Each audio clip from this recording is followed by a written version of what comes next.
Enchanted Island corresponds to a genre, if you will, which is called the pastiche, which is where essentially you create a new piece out of old material, or out of existing material. And some composers back in the 18th century did their own pastiches. Handel, for example, creates a new work by taking pieces from 5 or 6 or 7 or 8 or 9 operas and stringing them together in a different fashion. He calls them by a different name, and sometimes he uses a different libretto. So that's what we're doing, essentially.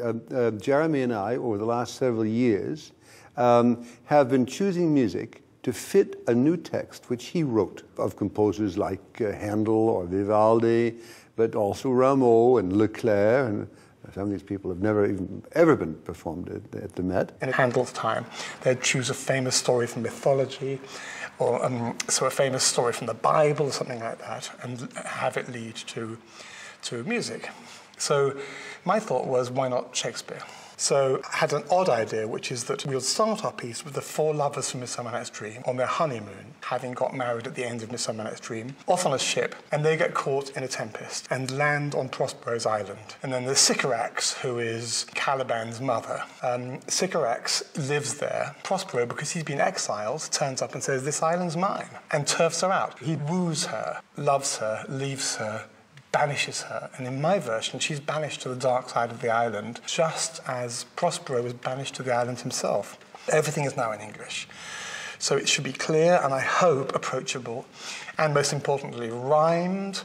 And as far as the language is concerned, I've based it mostly on Dryden and Pope, so 18th century, 17th century writers, but with a I haven't had no these and thous, so you, yours, and so on, but within the grammar of 18th century of Baroque verse, which wonderfully fits the grammar of Baroque music. And there's a real opportunity to do the traditional things that happen in Baroque entertainments, which is to have spectacular sets and amazing visual theatrical set pieces. Well, I think it seemed very obvious what it wanted. From straight away, a traditional approach with beautifully painted flat scenery, layers of flat scenery with false perspective and, you know, old-fashioned scenery. So the set is like a proscenium, very clear proscenium arch like there would be. And on one side is Prospero's place with his library and his books and his laboratory, and on the other wilder side is where Sycorax lives and where these creepers come down and have broken the stone apart. It's this kind of extraordinary island that is Caliban's island, and there will be moments where there's a kind of fantastical world created of different creatures and just that otherworldliness that the Tempest Island has. The feeling, I suppose, for us is that Prospero has landed on the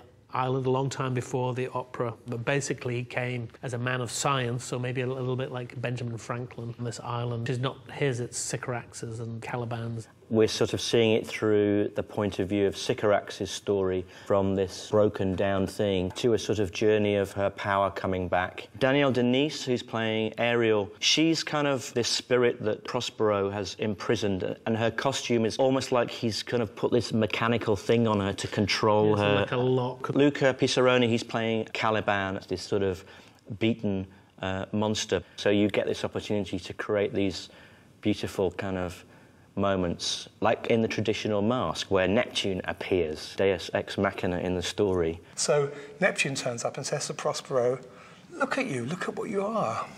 You're the victim of tyranny, you've become a tyrant. Land was stolen from you, you've stolen land." And Prospero hears this, as you may well if it's sung to you by Domingo, and says, "No, you're right, absolutely right."